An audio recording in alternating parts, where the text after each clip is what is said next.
This video is about Roy Jones Jr. and Floyd Mayweather Jr. And Roy came interviewed a couple interviews now, saying that he was better than Floyd Mayweather in his prime. At his best, he was better than Floyd Mayweather at his. That's what he's alluding to. Um, Roy Jones conceded. Well, he didn't have to concede, but we already know. He said Mayweather is the best at making money. Mayweather made the most money of any fighter. Obviously, we know that. Um, Mayweather made the right business moves, and he fought guys and picked guys very smart to fight. And what he's saying with that is Mayweather did, after the De La Hoya fight, Mayweather chose and picked fighters that he wanted to fight. And when people say people cherry pick, that's a cherry pick. When you are able to pick the fighters that you want to fight, that's essentially a cherry pick. Like some people think like a cherry pick is picking an easy fighter. No, it's picking being able to pick a fight. I mean, you cherry pick the fight at a let's just say you had a basket of fighters and you cherry picked who you wanted to fight. You pick that guy.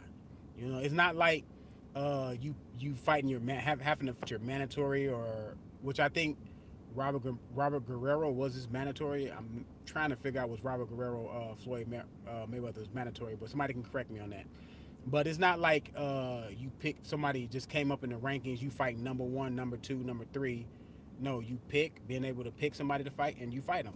He fought Ricky Hatton. He hadn't called him out on national TV, and he told Leonard Ellerbe to make the fight. Other guys that did in that realm, in that time period, called out Mayweather, and he didn't look at Ellerbe and say make the fight versus Paul Williams. Back then he didn't look at Ellerbe and say let's fight Margarito. When Margarito, pulled up on him in some function that they were at, and Margarito came to his table and said he wanted to fight him. It was several fighters that said they wanted to fight Mayweather, never got to fight, but that's never here nor there. But Roy Jones said at his best he was better than Mayweather at his best. Now Roy Jones owned the '90s to me. Roy Jones was the fighter of that decade. That was Roy Jones' era, in my opinion. Some people can probably say Holyfield. Some people can probably go with you know some people probably will go with Floyd Mayweather. Some people will probably go with Bernard Hopkins, but some people will probably go with several other fighters. But the fighter for me, like a De La Hoya or Trinidad, they may pick those guys, which those guys are worthy. But nobody to me was more dominant at their peak, at their top, at their best than Roy Jones. Roy Jones was barely losing rounds, in my opinion. I when I used to look at Roy Jones, man, he was like something different. You know what I'm saying? Roy Jones was like something like out of a comic book or something, man. Like a superhero. That's how Roy Jones came off. That's how his style came off. And Roy Jones was very popular. Roy Jones was very boastful. Roy Jones had the mouthpiece. He just didn't have social media. Social media wasn't out back then. What the good thing about Mayweather was by the time he fought De La Hoya, social media was blooming, and when he fought De La Hoya, it was a perfect storm. He went from pretty boy, to Money Mayweather. He went to like the being the bad boy of boxing. Right, De La Hoya was the good guy of boxing. He was the bad boy. So when you have a contrast of two different things, you can strike emotions on two different sides of the barrel. People that hated Mayweather and people that loved Mayweather. So he was able to take advantage of social media, and nobody did it better than Floyd Mayweather. De La Hoya, he had to have an adversary, which De La Hoya was that adversary. De La Hoya, we know he was a cash cow at the time, and he put Mayweather on the map. That victory put Mayweather on the map, and from then on, from the De La Hoya fight on, that's when I stopped really seeing Mayweather as being in the sport as far as being a competitor, as far as really testing himself, because he really didn't test himself, man. I mean, let's be honest, man. Victor Ortiz, Robert Guerrero, Ricky Hatton was a cool fight. I told like when he fought Canelo, and I was looking at, I didn't have a channel then, a boxing channel then, but I was listening to people different people boxing channels, and when people were saying if he fight Canelo, they'd give him a lot of props because they think at that time it's very dangerous. But Canelo at that time, his career was filled with fighting a lot of welterweights. You know what I'm saying? He was bringing a lot of welterweights up from welterweight to 154 to fight, and he really wasn't that. I really wasn't that impressed by Canelo. I seen him on the uprise. I seen him. I was seeing him as being a possible, really good fighter. But at that time he fought Mayweather, he was not ready to fight Floyd Mayweather. Not ready. He was just, to me, he had a style that, to me, even if he had fought a lot of good fighters, would not have beaten Mayweather because the style that he uses, you're not gonna beat Mayweather with that style of fighting. And then Canelo don't throw his volume of punch output was not that great back then. It's still not that great, and his stamina wasn't that great. The only fighter that he fought that I thought was he was his size was this man this fighter skipped my mind. He fought Cotto. Everybody know he fought Cotto, and he just got beat by Jerry Hurd. What's this boy name?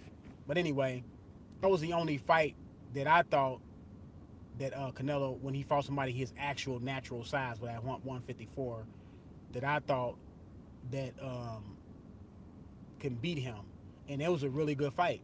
Canelo did pull it off. I gave like Canelo because he did get the knockdown. So I gave Canelo the fight because of the knockdown. The fight was real close, but he won because of the knockdown.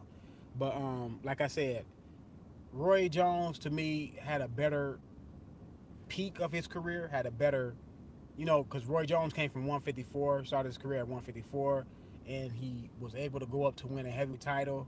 Then he came back down and he regained the light heavyweight title, and that had not been done in 100 years.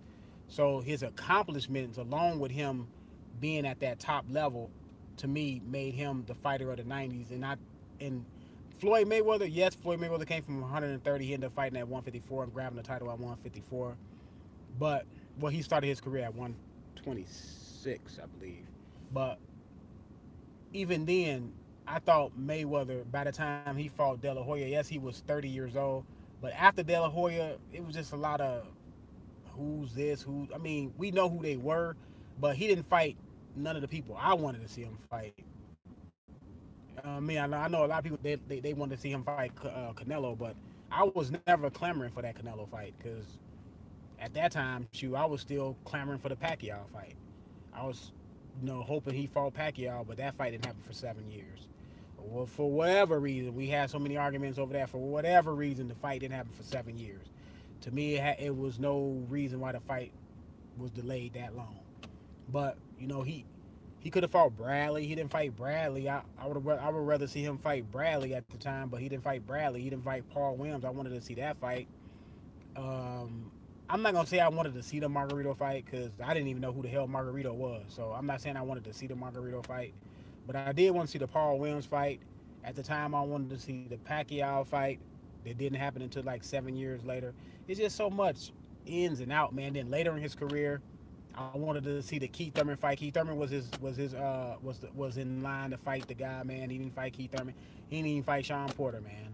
So you know what I'm saying, and buddied up with Earl Spence, and buddied up, or you could say Adrian Broder buddy up with him, but he just didn't fight none of the guys I wanted to see him fight. But Mayweather was a tremendous fighter, especially early in his career. But back then in the early 90s, what people don't realize, in the mid 90s, and well, the mid 90s is when Mayweather started his career, what, 96, 95, 96, when he started his career. And Roy Jones was already like 6 years into his career. So Roy Jones did have a 6 year window where he started his career before Floyd. But in the mid '90s, Floyd Mayweather was a really good talent, a really good fighter. Everybody knew that, but he did not break. You know what I'm saying? Floyd Mayweather was still, I'm not gonna say under the radar, but he was still building himself up. And by the time he fought De La Hoya, like I said, by the time he got to what, by 2007, 2006, that's when Mayweather made his move. and he did good for himself, man. You got to have nothing but respect for the guy. The guy made a lot of money, man. He maximized his talent as far as making money. Now, did Mayweather maximize his talent as far as fighting in the ring? I don't think so. I don't think he challenged himself enough. A lot of people say he fought and beat 20 something former world champions, and Mayweather will tell you that. But there's so many belts out here, man. Uh, of course, you're gonna accumulate a lot of former belt holders and some champions, man. So many belts out here. It's super champion, silver champion, and all this stupid stuff, man. Like I mean, Floyd Mayweather was never undisputed. He never held all the titles at once. He did hold all the 147-pound belts at one point, or won them in the ring, but he never held them all at once. He had a chance to do that, but he didn't want to fight Kell Brook. That's another fight. After beating Manny Pacquiao, the natural thing to do is go and fight Kell Brook. You know Mayweather ain't gonna do the natural thing. What'd he do? Fight Berto.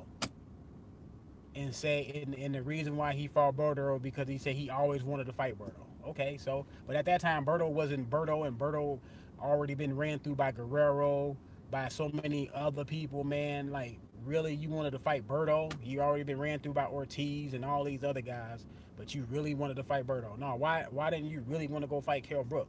I mean, that's what I wanted to see. And you see when Roy Jones ran out of challenges at light heavyweight, what did he do? He went up to heavyweight. He went up to heavyweight to challenge himself even more because we got, it came to a point to where you got tired of seeing Roy Jones dominate the guys he was dominating. He made it more interesting by going to heavyweight. I would like to see Mayweather go to 160, fight. Golovkin come down and you have to catch weight, but like Mayweather, he said he can't be touched. He can't get touched. His defense is so real. It's so good. He can't get touched. So if you can't get touched, what is the being bigger and stronger than you if you can't get touched? I mean, it's a weight around your weight class. Like 160 is around 147. It's not like far fetched for you to fight at 140 or 160. Maybe they had grown and I understand they would started at a lower weight. His body had matured into 147, so he was a full fledged 147. But he didn't fight Golovkin. But anyway, if I would say the guys at their prime, at their peak, I'm gonna go with Roy Jones. I thought Roy Jones was like a comic book fighter. I mean, to me, to be honest, Floyd Mayweather was brilliant. Floyd Mayweather in his early career was really good, really aggressive. Throwing combinations and all that stuff. Beat up Diego Corrales real bad, but I'm gonna have to go with Roy with this. Let me know what y'all think. I'm out.